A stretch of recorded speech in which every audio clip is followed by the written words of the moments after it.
New பழமை இளைஞர்களுக்கு வணக்கம். நம்ம இப்போ பார்க்க போகிற படம் பார்த்தீங்கன்னா, குமார சம்பவம். இந்த படம் இந்த வாரம் ரிலீஸ் ஆயிடுச்சு.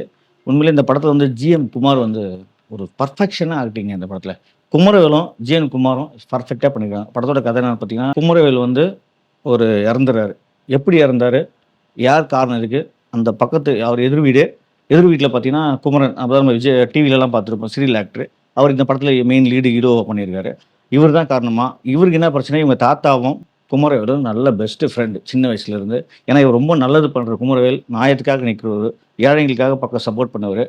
அந்த ஜிஎம் குமாரும் இவரும் ரொம்ப ஃப்ரெண்டு. அப்போது ஏன் இவர் மேலே கோவம் அப்படின்னு பார்த்தீங்கன்னா, இவர் வந்து ஒரு படம் எடுக்கணும் காசு கேட்பார் தாத்தா கிட்ட, சொத்து விற்கணும் அப்படின்னுவாரு.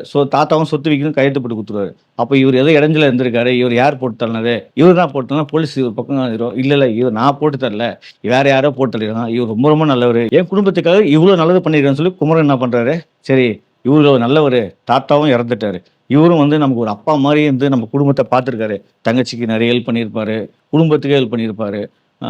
இவர் அவர் பெரிய சொத்தெல்லாம் இருக்கும். அதெல்லாம் குமரன் மேல தான் எழுதி வச்சிருப்பாரு. அப்போலாம் பின்னாடி தெரிய வர, சரி இவர் யார் தான் சாவடிச்சது அப்படின்னு குமரன் கண்டுபிடிக்கிறாரு.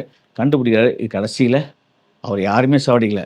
அட பாவி, நீயே தான் சாவடிச்சா அப்படின்னு படம் முடிக்கிறப்போ கிளைமேக்ஸ் ட்விஸ்ட் ரொம்ப நல்லா இருந்தது. அதுதான் இந்த படத்தோட கதை.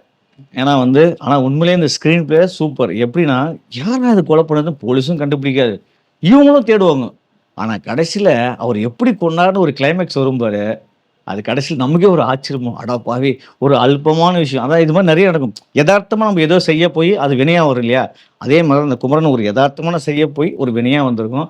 அதை வந்து சூப்பராக பண்ணியிருந்தார் இயக்குனர் பாலாஜி வேணுகோபால். உண்மையிலேயே நீங்கள் வந்து ஃபர்ஸ்ட் ஹாப் வேறு லெவல் பண்ணியிருந்தீங்க தலைவா. உண்மையிலேயே ஃபர்ஸ்ட் ஹாப் வந்து அவ்வளோ விறுவிறுப்பாகவும் அவ்வளோ இன்ட்ரெஸ்டாகவும், என்னடா இது மேக்கிங் சூப்பராக இருக்குது, மியூசிக் நல்லா இருக்குது.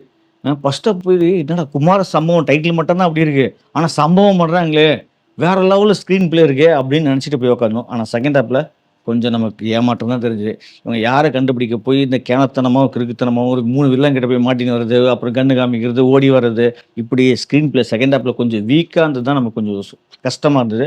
ஆனால் மற்றபடி இந்த படமாக பார்க்குறப்போ சில குறைகள் அதெல்லாம் தவிர்த்து படம் பார்த்தா இந்த படம் வந்து சூப்பர் படமாக நமக்கு தோணுது. ஏன்னா வந்த படங்களே குமார சம்பவம் ஒரு திருப்தியான படம். நல்ல ஸ்க்ரீன் பிளே, நல்ல ரைட்டிங் எழுதியிருக்காங்க இந்த படத்தில்.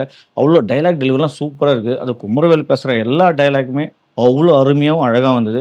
அவர் நல்ல சின்ன சின்ன விஷயங்கள் நல்லது பண்ணுறது கூட அவ்வளோ நல்லா இருந்தது. அது கண்டிப்பாக அவர் நல்லவராக கெட்டவரான்னு தோன்றப்போ கிளைமேக்ஸில் மாற்றி மாற்றி அவர் ரொம்ப ரொம்ப நல்லவருன்னு காமிக்கிறப்போ அந்த சீனில் ரொம்ப ரொம்ப நேர்த்தியாக அழகாகவும் இருந்தது. ஜிஎம் குமாரும் குமரவேலும் அந்த அவங்களுடைய வேவ் லென்த்து, தாத்தாக்கும் பேரனுக்குள்ள விஷயம், அவருக்கு ஃப்ரெண்ட்ஸுக்குள்ள ஒரு விஷயம், அதெல்லாம் ரொம்ப நீட்டாக பண்ணியிருந்தாரு. சினிமா பற்றி பண்ணுறப்பலாம் அவர் நக்கல் அடிக்குது, கதை சொல்கிறேன் என்கிட்டன்னு கேட்குறது, இதெல்லாம் கூட ரொம்ப நல்லா இருந்தது. மியூசிக் ரொம்ப நல்லா இருந்தது. ஸ்க்ரீன் பிளே ரொம்ப நல்லா இருந்தது. கேமரா ரொம்ப நல்லா இருந்தது.